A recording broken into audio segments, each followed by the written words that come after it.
Hello friends, आज हम जानने वाले हैं क्लास 9th फिज़िक्स का बहुत ज़्यादा इम्पॉर्टेंट टॉपिक यानी derivation of second law of motion. और इस वीडियो में हम जानेंगे कि F = ma कैसे होता है।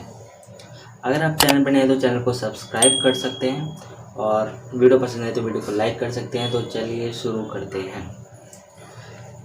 सबसे पहला स्टेप जो रहेगा हमारा वो है कि जो हमें पता है न्यूटन का जो लॉ क्या कहता है, वो हमारा पहला स्टेप है। न्यूटन का लॉ कहता है कि फोर्स जो है वो डायरेक्टली प्रोपोर्शनल है किसके, चेंज इन मोमेंटम पर यूनिट टाइम। यानी जो पर यूनिट टाइम में जो मोमेंटम के अंदर जो चेंज आ रहा है फोर्स उसके डायरेक्टली प्रोपोर्शनल होती है। हमने सेकंड लॉ से ये देखा था। तो पहले स्टेप पे हमें ये लिखना है। फिर हम आगे बढ़ते हैं और सेकंड स्टेप पे चलते हैं। Second step, change in momentum होता है फाइनल माइनस इनिशियल मोमेंटम। तो ये फाइनल माइनस इनिशियल मोमेंटम हमने लिख दिया यहाँ पर और टाइम टेकन है small T. Change in momentum को फाइनल माइनस इनिशियल मोमेंटम लिख दिया।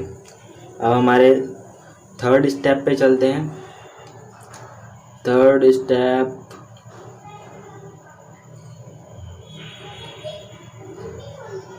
स्टेप पे भी चलेंगे, पहले ये थोड़ा सा देख लेते हैं। अब फोर्स जो है वो डायरेक्टली प्रोपोर्शनल है किसके, फाइनल माइनस इनिशियल मोमेंटम। तो हमें पता है कि मोमेंटम जो होता है मास इनटू वेलोसिटी होता है।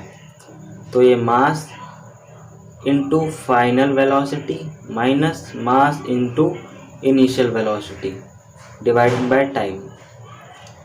और यहाँ पर हमने दोनों में mm आ रहा है तो हमने m को कॉमन ले लिया यहाँ पर और बचा हमारा final velocity minus initial velocity divided by time.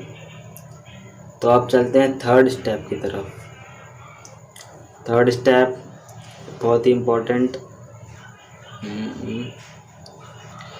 तो वी नो डैट, हमें पता है कि ये IMP का मतलब इम्पोर्टेंट है। हमें पता है कि v minus u divided by T represent करता है change in velocity with time को। ये है v माइनस यू मतलब change in velocity per unit time और इसको हम कहते हैं एक्सेलरेशन a। तो v minus u divided by t को हम लिख सकते हैं a, एक्सेलरेशन।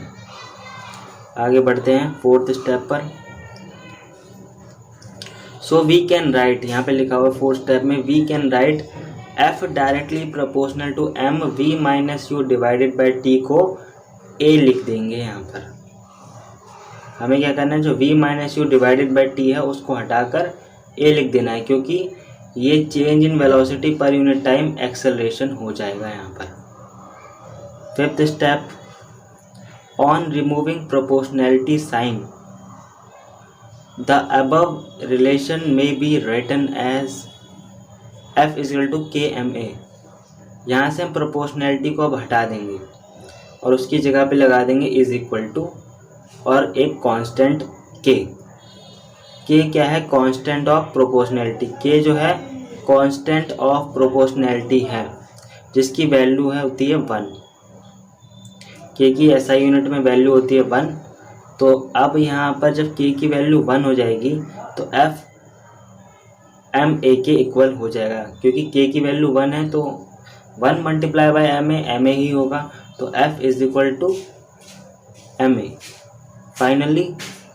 फाइनली हम देखेंगे कि F जो है वो ma के इक्वल हो जाएगा।